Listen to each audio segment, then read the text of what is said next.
Rice మిల్లర్లని మంత్రి కోమటిరెడ్డి హెచ్చరించారు. పంట మార్కెట్కు వచ్చిన 28 గంటల్లో కొనుగోలు చేయాలని ఆదేశించారు. సన్న వడ్లను 2800 కంటే తక్కువ ధరకు కొనుగోలు చేయొద్దన్నారు. వరి ధాన్యం కొనుగోలు చేసే సమయంలో రైతుల్ని ఇబ్బంది పెడితే మిల్లులు సీజ్ చేస్తామని మంత్రి హెచ్చరించారు. నేను మిర్యాలు కూడా ఎంటర్ అయినప్పుడు మార్చి అనే రైస్ మిల్ దగ్గర ఆపడం జరిగింది. రైతులను చూసి నేనే ఆగాను. గత 3-4 రోజులుగా ఇక్కడ రైతులను సన్న ఓట్లు కూడా 2000-1900కే కొంటున్నట్టు, లేకపోతే కొనమని 3-4 రోజులు వెళ్ళి బెదిరిస్తున్నట్టు మిల్లర్స్ వార్తలు వస్తే నిన్న నేను జాయింట్ కలెక్టర్ గారిని, శ్రీనివాస్ గారిని, డిఎస్ఓ గారిని పంపడం జరిగింది. అయినా సరే నిన్నటికి వెళ్ళి ఈ రోజుకి వెళ్ళి కూడా మార్పు లేదు.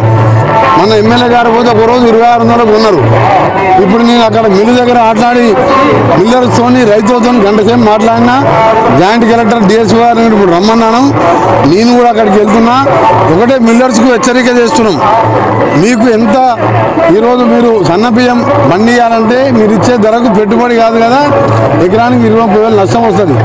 దయచేసి ప్రభుత్వంలో ఒక సీనియర్ మంత్రిగా చెప్తున్నా, మీకు ప్రభుత్వం అన్ని విధాలుగా ఆదుకుంటుంది. ఇవాళ మీరు 50,000 రూపాయల కిలో బియ్యం అమ్ముకుంటున్నారు.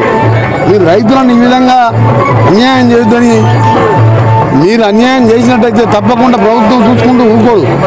ఇప్పటికీ ఆ మిల్లు మీద చర్యలు తీసుకొని సీజ్ చేయమని చెప్పిన మిల్లర్ అసోసియేషన్ వాళ్ళకి చెప్తున్నా, మీరు కూర్చొని మాట్లాడుకొని ఏ రైతు వచ్చినా సరే 28 గంటలలో ధాన్యం తీసుకొని రోడ్ల మీద ఎండలకు ఉంచకుండా, ఈసారి కరువుతోని నీళ్లు లేక కూడా ఇబ్బంది పడ్డారు. మీరు 2800కు తక్కువ సన్న ఓటు గిట్ల కొంటే మీరు ఆ రైతులను వేధిస్తే తప్పకుండా మీ మిల్లులు కూడా సీజ్ చేయడం జరుగుతుంది.